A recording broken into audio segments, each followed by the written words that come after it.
Bismillahirrahmanirrahim. Dear students, Assalamu alaikum. I am Muhammad Imran Saeed, and topic of our today's lecture is basics of software testing or introduction to software testing. So let's start with the definition of software testing.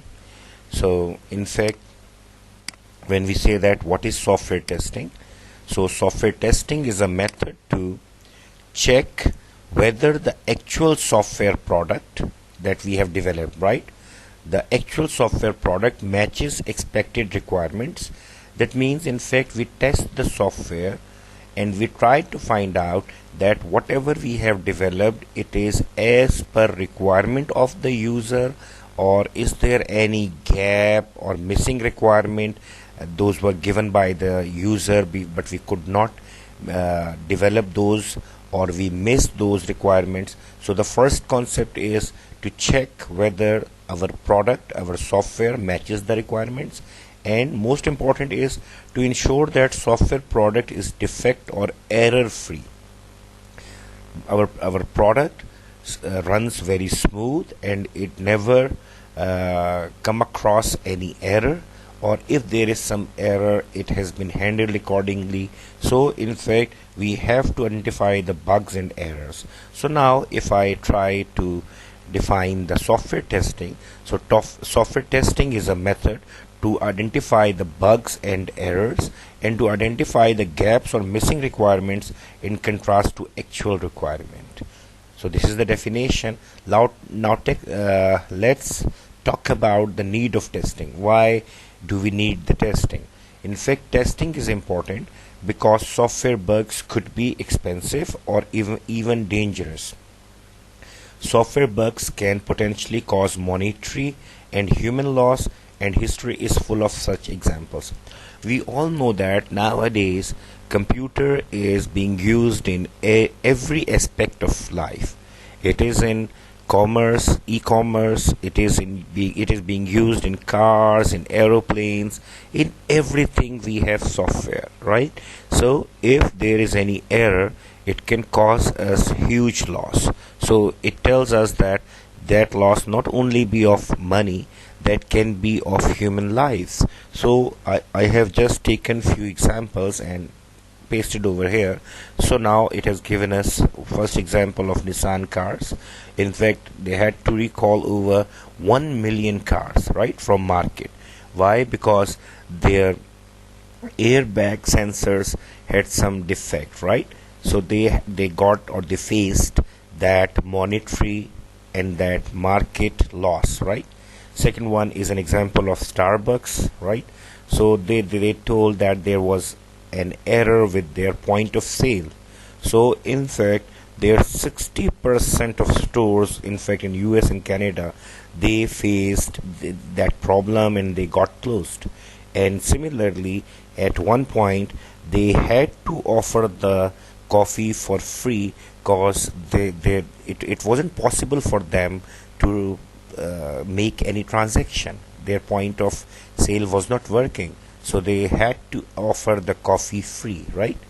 And similarly, there is another example, and that is of that China airline Airbus A300 that crashed due to a software bug, right?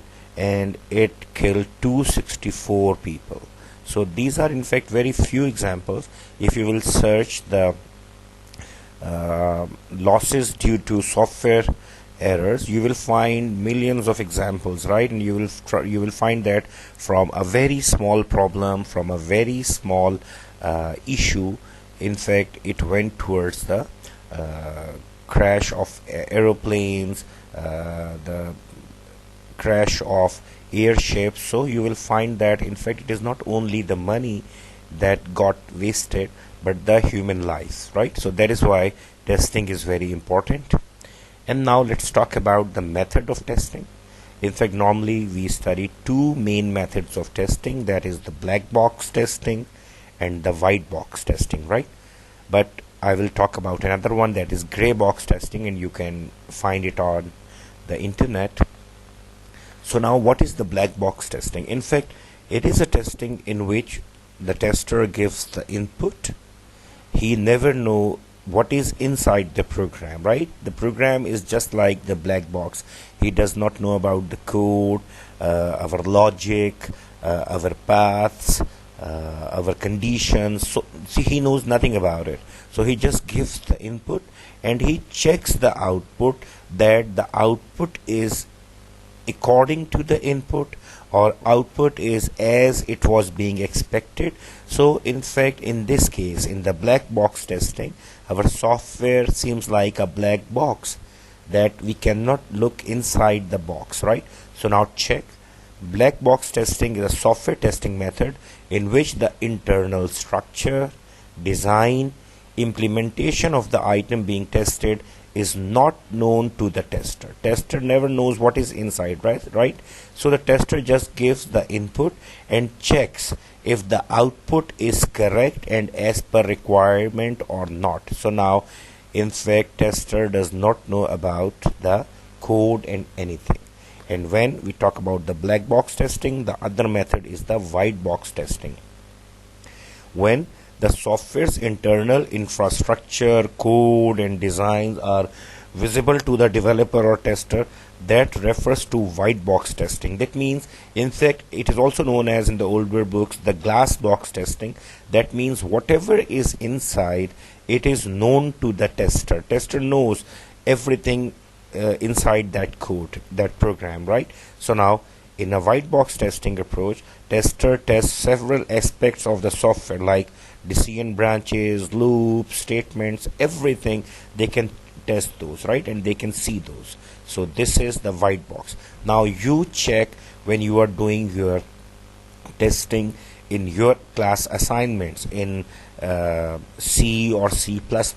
What do? You just try to write down a code, and then you know the structure of the code, the conditions and everything, and then you also give it the input and try the output. Is it according to the requirement or not? So in fact, you are doing the two things. That is, you are using the white box testing technique as well as the black box testing. So when we use both techniques, the black box and white box, in fact, we are using the gray box testing, right? So when tester use both black box as well as white box testing method, then it is known as gray box testing. So in the black box, we do not know what is inside the code, what is inside the program. In the white box, we know what is, and we can look what is inside the program. We know about it. And when we use the both, this is the gray box. Now, the classification of testing. Normally, when you will look at the websites or books, you will find that there are three different categories of testing. One is the functional testing that checks the functionality of the program. The other one is the non-functional testing that checks like the performance, the correctness and everything. And the third one is maintenance testing, that is as per requirement for the maintenance when we have to make changes in the software. So now let's see at these three and check what we are going to study. So first one is the functional testing, and the functional testing is in which we check the functionality of the software. And now you can see the types of testing. You have heard about the unit testing. We will just study that after a few slides. And then we have integration testing. We will also study that because it is part of our course. So in functional testing, there are many testings, and we are going to test the, and it wrote in the end so on. So that means there are so many testing types, right? So we will study these 2 and 3 more. After functional testing, we have the non-functional testing. So it is the testing that in fact checks for the non-functional requirements. For example, the performance, right? Now the volume and load. So now check the types is performance, endurance, load, volume, scalability, usability, and so on.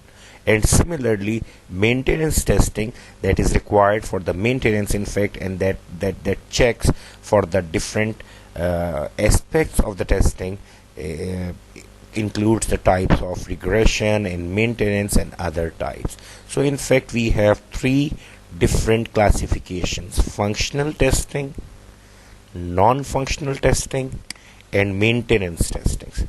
Now let's check out the important type of testing. You have only heard the name of those, so now we will just look at those. There is a large number of testing types, but we will learn few that are related to our subject. You have seen the V model I taught you, in which for different testing we in fact come across different product or work products, right? For example, for the unit testing, we look at the code, we look at the component design. For the integration testing, so we in fact these are the testings: unit testing, integration testing, system testing, and acceptance testing. So we will study these types and we will come across different examples, right? So now here, first one is the unit testing. As I told you, when we make a software, we try to make it into different units. We try to divide it into different components, right? Modules, whatever you ask or you call it. In fact, when we say that the unit, so it is a complete task, right? It can be a small task, but when we call a module is a big component that performs the whole task, but it is huge in nature, right? So unit testing is this software testing basic approach is to followed by the programmers to test the unit of the program. As I said, some functionality, right? Some specific functionality. It helps developers to know whether the individual unit of code is working properly or not. So now if I say that we have a software and we have 3 different components in it or modules in it, so when we check one module, in fact it is unit testing, and what we are testing, we are only testing that this module, this unit, this component is working properly. It is performing what we want to do it, right? What we are expecting from it. So now this is the unit testing, and once we have developed the first unit, then the second unit, then we will try to integrate both units, right? Unit 1 and unit 2, or component 1 or component 2. So now that kind of testing is known as integration testing. So in this testing, that is the unit testing, in fact we check the each component, but the each component was considered for its own functionality. We did not try that particular component, its input and output connecting or connected to the other component, right? So now what will we do? When we will connect, we will integrate, we will test the integration testing. It focuses on the construction and design of the software. You need to see that the integration units are working without errors or not.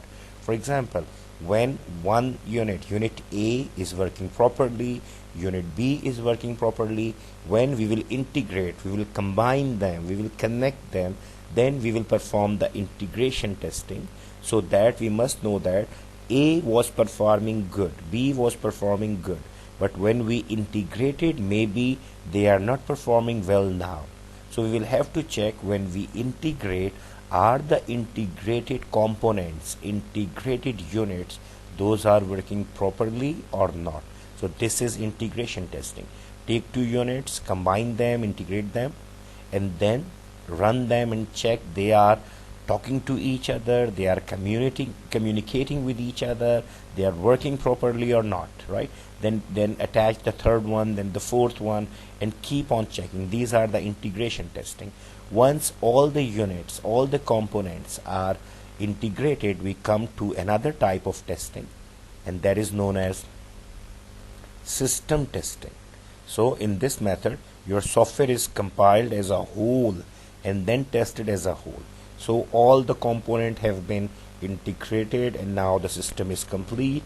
So now in this case, we check the whole software, and this strategy checks the functionality, security, portability, right? So in fact this is for the whole system, the whole software. And once the software has been tested, we enter into the acceptance testing. So what is acceptance testing? In fact, acceptance testing is kind of a testing in which we try to find out that our software is acceptable to the user. So the question is, when it will be acceptable to the user? When So the answer is when all the requirements given by the users are being fulfilled. So what we do, the purpose of acceptance testing is purely to ensure that the end user can achieve the goals set in the business requirement. Whatever he has asked, he can do it now. So in order to perform the acceptance testing, we have two subset or sub-testing types. One is the alpha testing and other is the beta testing. This is your reading assignment, but I'm just giving you a hint. In the alpha testing, in fact, our users who are not part of the developing team, our developers, right, our testers who are not part of the developing team, they test that software, the requirement of the software, that it is performing everything or not. And then in the beta testing, we give the software to a focused group, to the group of the user or anybody, so that that product can be tested at their place, in their working environment, on their machines, so that in the first case, alpha testing, our people, our testers, our normal developers or focused people, they are testing. But in this case, in the beta testing, we let it go to a group of users who are supposed to use that software. So that is why you would have heard about the beta version and the alpha versions, right? So now this is about the important types of testing. You will have to check about the unit testing, integration testing, system testing, and acceptance testing. So these are here. You can take the help from the internet or from your book. So I hope that this very basic lecture about the testing will be helpful for you. In case of any query, you can contact me. Thank you very much. Assalamu alaikum wa rahmatullah.